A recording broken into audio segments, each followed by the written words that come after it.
As far as I can tell, if you want to maximize your chances for both success and let's say well-being, is you want to find a strata of occupation in which you would have an intelligence that would put you in the upper quartile.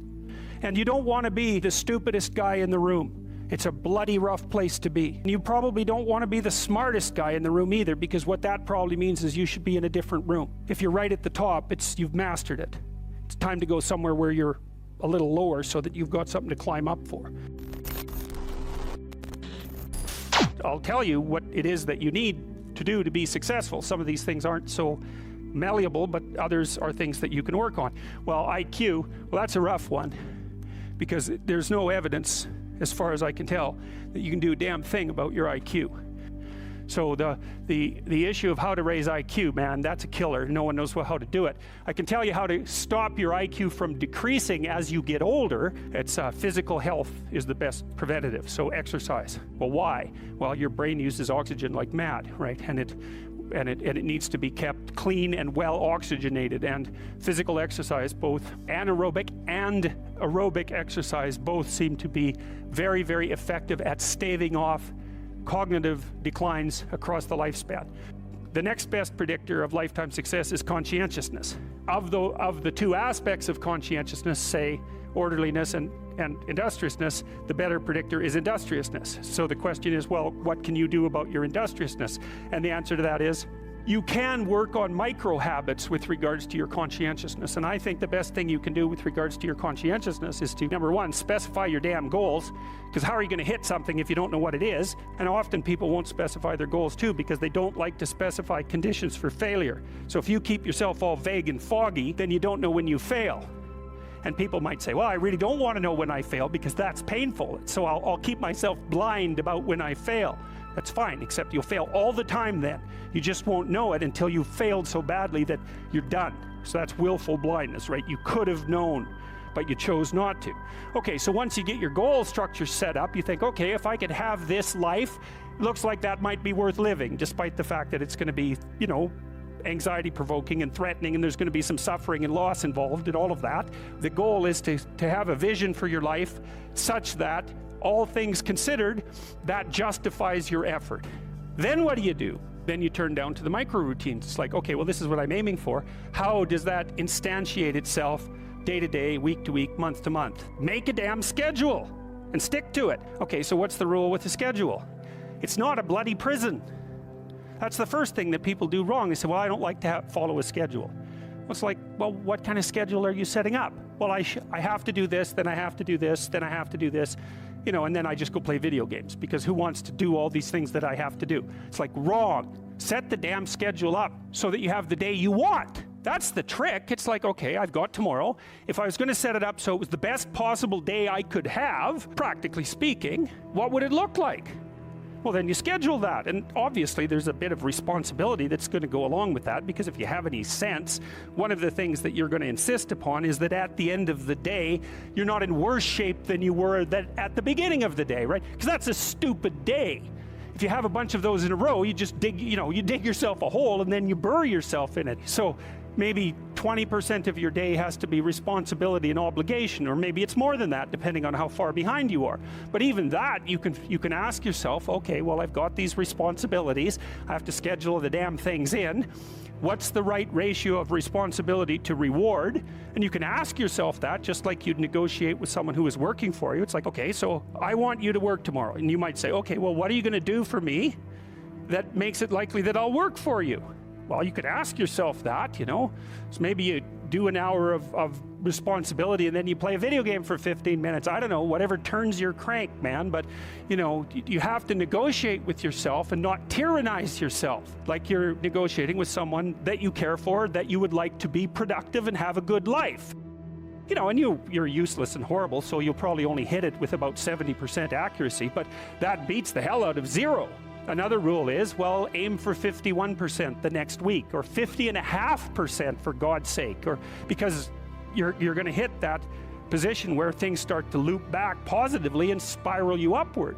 You have to understand that you're not your own servant, so to speak. You're someone that you have to negotiate with, and you're someone that you want to present the opportunity of having a good life too. And that's hard for people because they don't like themselves very much. So, you know, they're always like cracking the whip and then procrastinating, and cracking the whip and then procrastinating. And it's like, God, it's so boring and such a pathetic way of spending your time. And you know what that's like because you probably waste like 6 hours a day. And I think we did an economic calculation about that a while back, right? Your time's probably worth $50 an hour. I mean, you're not getting paid that now, but you're young. And so this is investment time. And what you do now is going to multiply its effects in the future. So let's say it's $50 an hour, which is perfectly reasonable. So if you waste 6 hours a day, and you are, then you're wasting about $2,000 a week, or about $100,000 a year. So like, go ahead, but that's what it's costing you every hour. But the funny thing about not assuming that is if you assume your time isn't worthwhile, what happens is you don't just sit around sort of randomly in a state of responsibilityless bliss. What you do is you suffer existentially. Here's something else you can think about when you're negotiating in your life. You want to negotiate so that you don't walk away miserable and resentful, because that makes you hostile and then you'll work to hurt them. So you might say, well, the minimal precondition for a successful negotiation is that you don't walk away resentful and angry. And so that's also how you know when you have something to say to someone. Because the rule has to be, if you're going to walk away resentful and angry, you've got something to say. Doesn't mean you're right. But it's kind of a low bar, you know. Like if I wanted to live with you for 30 years, maybe we should say, how about we walk away from our mutual negotiations thrilled? Well, why not?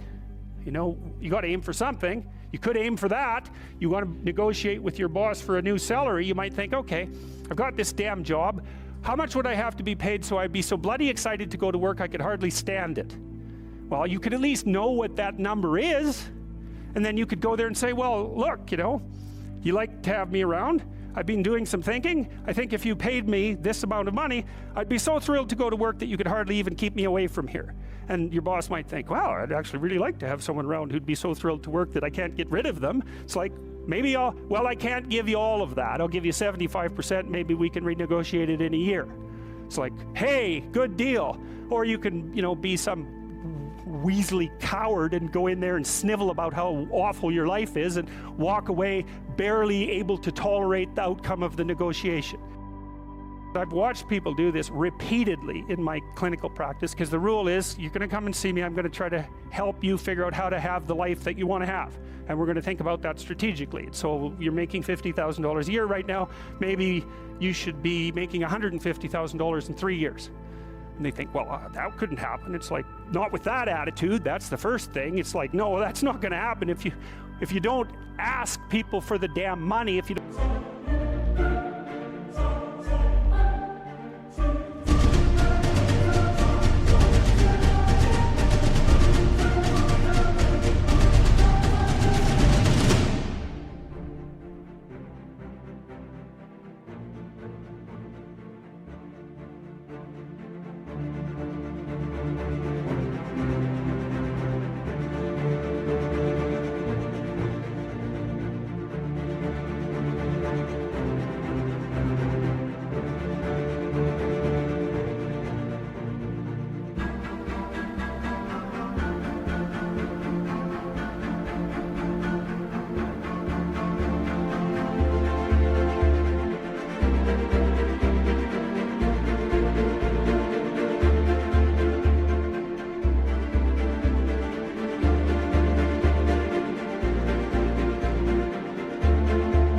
Look for a better job, but they're going to come along and just shovel a boat full of money at you. It's like, no, that's not going to happen. Why is that impossible? You look at you people in here. It's like, what the hell is wrong with you? Nothing. So you can probably have what you want if you could figure out what the hell it was, and then, you know, you diligently pursued it.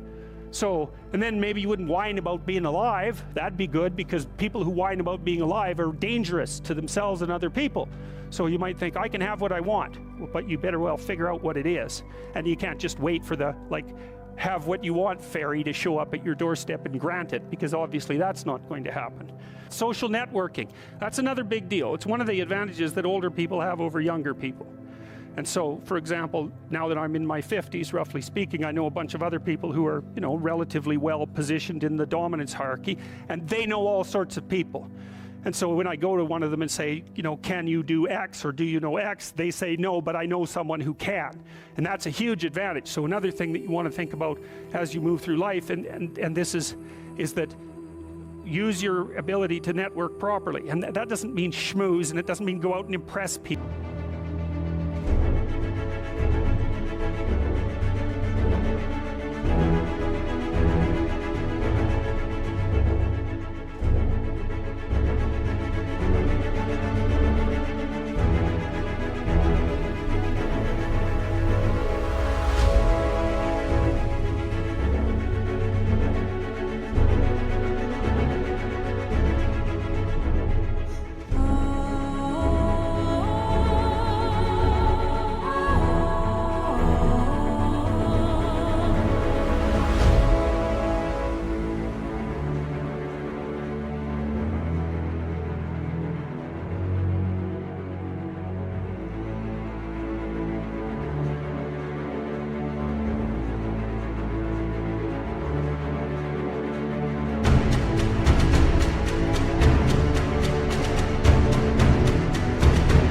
Well, that's all just complete bloody rubbish. It means you try to surround yourself with people who are competent in multiple different dimensions, and you maintain your relationships with them. And that's a trading relationship too, right?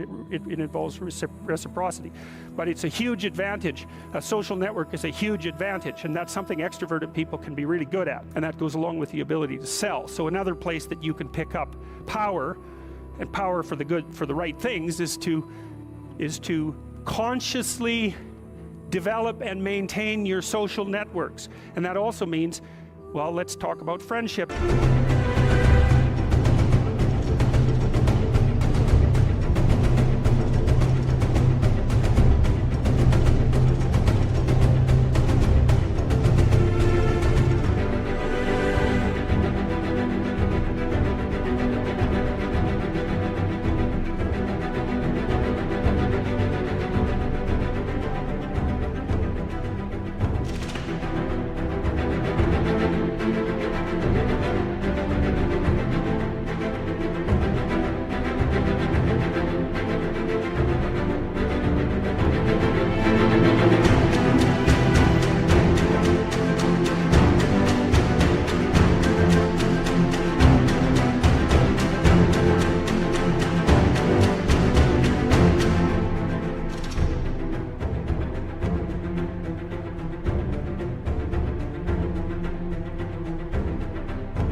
For a minute.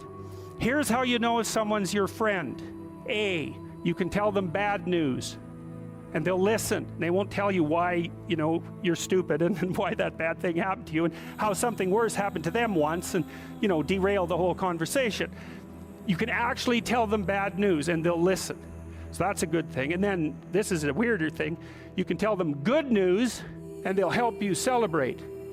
And that's a really good way of deciding who you should have around you, because you come out and you sort of tell someone half-heartedly that something good happened to you, and they give you a whack and then talk about, you know, the great thing that happened to them 3 years ago, or worse, the great thing that happened to someone that they knew 3 years ago. You know, it's like, go away from that person. They're not helpful to you. It's very necessary for people at some point in their life to dedicate themselves to a single game of some sort, which is kind of what you're doing in university. You know, you have to become one thing at some point in your life. And the sacrifice, of course, is that you give up all the other things that you could become, but you don't really have a choice, because if you don't decide voluntarily to become one thing, you know, to become a disciplined adherent of some specific practice or profession or viewpoint, then you risk just aging chaotically, and you don't get away with not aging. So you might as well age into something that's actually something, rather than just remaining, or then just becoming an old child, which is really not a good thing. It's not a good thing to see, especially by the time people hit about 40. It's not pretty for them or anyone else. And even at 30, it's getting pretty old at that point. 40, it's like it's almost irreparable at 40.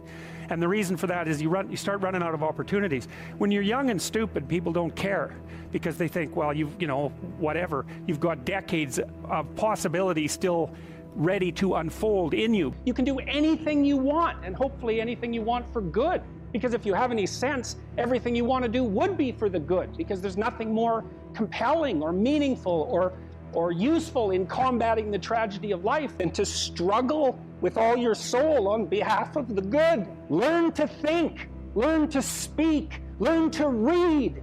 It makes you a superpower.